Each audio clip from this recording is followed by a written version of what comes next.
اعوذ باللہ من الشیطان الرجیم بسم اللہ الرحمن الرحیم۔ اب ہمیں مکی اور مدنی صورتوں کے اس پہلے گروپ میں جو دو جوڑے مدنی صورتوں کے ہیں ان میں سے پہلے جوڑے کی دوسری صورت کا مطالعہ کرنا ہے۔ یہ سورہ آل عمران ہے۔ جیسا کہ اس سے قبل بھی میں آپ کو بتا چکا ہوں کہ جوڑے ہونے کی نسبت یہ ہے کہ ان دونوں چیزوں میں گہری مشابہت بھی ہو، مرد اور عورت بہت مشابہت بھی ہے لیکن کچھ فرق بھی ہو، اور جو فرق ہو وہ ایسا ہو کہ جس سے ایک دوسرے کے لیے کمپلیمنٹری ہو، ایک دوسرے سے مل کر کسی مقصد کی تکمیل ہوتی ہو۔ یہ نسبت زوجیت کی حقیقت ہے۔ اب آپ دیکھیں گے مشابہتیں جو ہیں بہت نمایاں جو سورہ بقرہ میں اور سورہ آل عمران میں ہیں کہ دونوں شروع ہوئی ہیں الف لام میم سے۔ دونوں کے شروع میں قرآن مجید کی عظمت کا بیان ہے، اگرچہ سورہ آل عمران میں اس کے ساتھ ہی تورات اور انجیل کا بیان بھی ہے۔ دونوں کے اختتام پر بڑی عظیم آیات آئی ہیں۔ وہ آیت ہم پڑھ چکے ہیں جو سورہ بقرہ کے اختتام پر آئی ہے، جو کہ ایک عظیم دعا پر مشتمل ہے۔ عظیم ترین دعاؤں میں سے اس کو شمار کیا جا سکتا ہے، ربنا لا تؤاخذنا ان نسینا او اخطانا۔ سورہ آل عمران کے آخری رکوع میں بھی ایک نہایت جامع دعا آئی ہے، وہ 3-4 آیتوں میں پھیلی ہوئی ہے، بڑی جامع دعا ہے۔ پھر جیسے میں نے آپ کو بتایا کہ سورہ بقرہ میں بھی یہ سورۃ الامتین ہے، دو امتوں سے بحث کر رہی ہے، گفتگو کر رہی ہے، خطاب کر رہی ہے۔ یہی معاملہ سورہ آل عمران کا بھی ہے، لیکن یہ فرق ہے کہ سورہ بقرہ میں زیادہ گفتگو ہے یہود کے بارے میں، اور سورہ آل عمران میں زیادہ گفتگو ہے نصارہ کے بارے میں۔ تو گویا کہ اس طرح وہ تکمیل ہو رہی ہے کہ اہل کتاب کا جو ایک طبقہ تھا اور اہم تر طبقہ تھا یہود، دینی اعتبار سے ان کی اہمیت زیادہ تھی، چاہے تعداد میں وہ کم تھے اور کم ہے، لیکن یہ کہ دینی اعتبار سے ان کی اہمیت زیادہ رہی ہے۔ دوسرا طبقہ ہے یہ عیسائیوں کا، لیکن یہ کہ ان کا تذکرہ وہاں بہت کم آیا، یہاں آپ کو اس سورہ آل عمران میں زیادہ خطاب ان سے ملے گا۔ پھر جیسے سورہ بقرہ کا پہلا نصف جو ہے وہ 18 رکوعوں پر اور 152 آیات پر مشتمل تھا، اور نصف ثانی جو ہے وہ 22 رکوعوں پر لیکن 134 آیات پر مشتمل تھا، تو تقریباً مساوی دو حصے تھے۔ وہی کیفیت آپ کو یہاں ملے گی، بلکہ یہاں وہ بتمام و کمال ہے، دونوں حصے بہت مساوی ہیں۔ کل 20 رکوع ہیں، 10 رکوع ایک نصف اول میں ہے، 10 رکوع نصف ثانی میں ہے۔ صرف ایک آیت کا فرق ہے کہ پہلے 10 رکوعوں میں 101 آیات ہیں اور دوسرے 10 رکوعوں میں 99 آیات ہیں۔ پھر جیسے وہاں 3 حصے ہیں نصف اول کے، ویسے ہی یہاں بھی 3 حصے ہیں نصف اول کے، لیکن یہاں رکوعوں کی تقسیم نہیں ہے بلکہ آیات کی ہے۔ پہلی 32 آیات میں تمہیدی کلام ہے، جیسے کہ 4 رکوع سورہ بقرہ کے، اگرچہ وہاں روح سخن ابتدا ہی سے یہود کی طرف ہو گیا تھا، یہاں روح سخن ابتدا ہی سے نصارہ کی طرف ہے، لیکن یہ کہ یہاں کی 32 آیات اسی طرح تمہیدی کلام پر مشتمل ہے جیسی کہ سورہ بقرہ کے 4 رکوع۔ پھر یہاں 31 آیات براہ راست خطاب ہے نصارہ سے، خاص طور پر حضرت عیسیٰ علیہ السلام کی ولادت کن حالات میں ہوئی، کیا ان کا مقام اور مرتبہ تھا، کیا ان کی اصل حیثیت تھی، پھر یہ کہ ان کے ساتھ کیا معاملہ ہوا۔ یہ حصہ نازل بھی ہوا ہے سن 9 ہجری میں، جو شامل یہاں کر دیا گیا ہے، حالانکہ اس سورہ مبارکہ کا اکثر و بیشتر حصہ جو ہے وہ سن 3 ہجری میں غزوہ احد کے بعد نازل ہوا ہے، لیکن یہ کہ یہ حصہ جو ہے 31 آیات پر مشتمل نازل ہوا سن 9 ہجری میں۔ نجران ایک بستی تھی عرب کے جنوب میں یمن کی طرف، اور وہاں عیسائی آباد تھے، تو وہاں کے عیسائیوں کے سردار اور ان کے جو بڑے لاٹ پادری تھے وہ کچھ 70 عیسائیوں کا ایک وفد لے کر آئے حضور کی خدمت میں مدینہ منورہ میں، بات سمجھنے سمجھانے کے لیے کہ آپ کس بات کی دعوت دے رہے ہیں، اور کئی دن مقیم رہے اور بات پوری سمجھ بھی لی، خاموش بھی ہو گئے، پھر بھی بات نہیں مانی تو حضور نے مباہلے کی دعوت دی،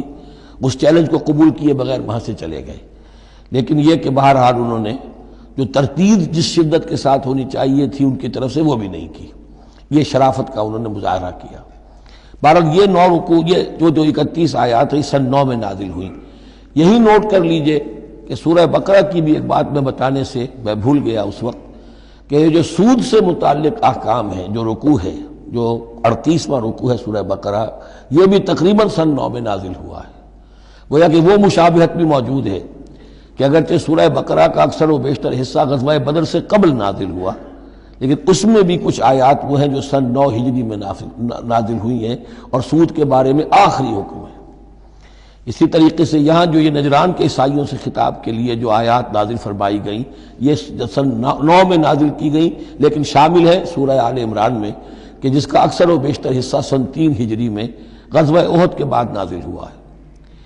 پھر جیسے سورہ بقرہ کے نصف اول کا جو آخری تیسرا حصہ تھا، وہ 15واں، 16واں، 17واں، 18واں رکوع، اس میں یہ کہ حضرت ابراہیم کا ذکر تھا، خانہ کعبہ کا ذکر تھا، اسی طریقے سے وہی بات یہاں ملے گی آپ کو۔ اور یہاں اب اہل کتاب کو دعوت دی گئی ہے اسی انداز میں جیسے کہ وہاں 16ویں رکوع میں سورہ بقرہ کے دی گئی ہے۔ یہ تیسرا حصہ جو ہے نصف اول کا، یہ 38 آیات پر مشتمل ہے، بہت جامع آیات ہیں، بہت اہم آیات ہیں۔ اس کے بعد نصف ثانی شروع ہو جاتا ہے جس میں کہ یا ایھا الذین آمنوا، جیسے 19ویں رکوع سے شروع ہوا سورہ بقرہ میں، یا ایھا الذین آمنوا استعینوا بالصبر والصلاۃ ان اللہ مع الصابرین، یہاں اب یہ 11واں رکوع جو ہے وہ شروع ہوگا، یا ایھا الذین آمنوا اتقوا اللہ حق تقاتہ ولا تموتن الا وانتم مسلمون۔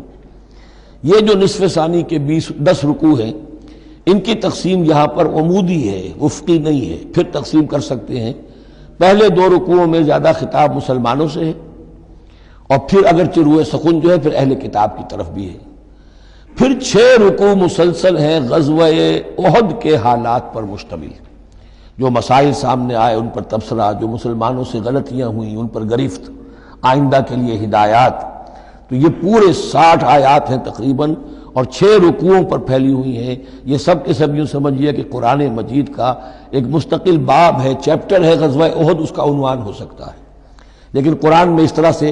چیپٹر بنائے نہیں گئے ہیں، بلکہ یہ صورتیں ہیں کہ جو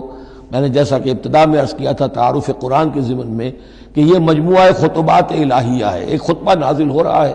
اور اس کے اندر جو مضامین آ رہے ہیں، لیکن ان میں ربط اور ترتیب ہے۔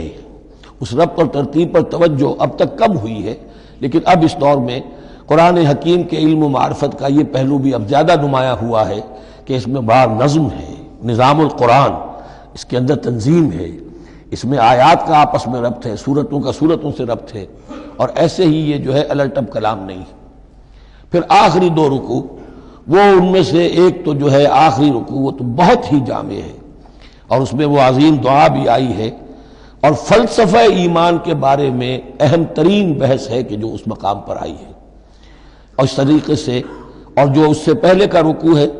19واں رکوع، وہ بھی در حقیقت کنکلوڈنگ جس کو کہا جاتا ہے، سم اپ کرتے ہوئے پوری سورہ مبارکہ کے مضامین کو، بڑے جامع مضامین پر مشتمل ہے۔ تو اس طرح آپ دیکھیں گے، اور جگہ جگہ آپ دیکھیں گے کہ بعض اوقات تو الفاظ وہی آ رہے ہیں، وہی انداز ہے۔ وہاں بھی کہا گیا تھا مسلمانوں تم کہو ہم ایمان رکھتے ہیں اللہ پر اور جو کچھ ہم پر نازل کیا گیا اور جو کچھ ابراہیم پر اور اسحاق پر، وہی آپ کو آیات یہاں بھی ملیں گی۔ حضرت ابراہیم کا ذکر وہاں ہے، یہاں بھی ملے گا۔ یہود پر ضربت علیہم الذلۃ والمسکنہ والی آیت وہ یہاں بھی آئے گی۔ ذرا ترتیب کا فرق ہے، یہ متشابہ کہلاتے ہیں، قرآن مجید میں متشابہ، اور یہ حفاظ کے لیے مشکل ترین مقام ہوتے ہیں کہ تیزی میں روانی میں وہ اس سے مشابہ جو مقام ہے وہ ادھر منتقل ہو جاتے ہیں۔ لیکن مضامین کے اندر آپ کو اتنی گہری مناسبت نظر آئے گی کہ جس کو میں نے تشبیہ دی ہے زوجیت، کہ ظاہر بات ہے کہ ہر حیوان کا جوڑا جو ہوتا ہے وہ یوں سمجھیے کہ 90% تو ایک دوسرے سے مشابہ ہوں گے، لیکن یہ کہ ان میں 5-10% کا فرق بھی ہوگا، اور وہ فرق بھی ایسا ہوگا کہ جو دونوں کے جمع ہونے سے کوئی نیا مقصد پیدا ہو رہا ہے۔ اس سورہ مبارکہ کا، سورہ آل عمران کا، یہ اور یاد کر لیجئے کہ میں نے آپ کو بتایا تھا کہ نبی اکرم صلی اللہ علیہ وسلم نے ان دونوں صورتوں کو ایک نام دیا ہے۔ جیسے آخری جو 2 صورتیں ہیں قرآن مجید کی، ان کو ایک نام دیا گیا معوذتین، قل اعوذ برب الفلق قل اعوذ برب الناس۔ ان دونوں صورتوں کو ایک نام دیا گیا الزہراوین، 2 نہایت تابناک اور روشن صورتیں۔ تو یہ اس میں تمہیدی کلام میں بس اسی پر اکتفا کر کے اب ہم آگے مطالعہ شروع کرتے ہیں۔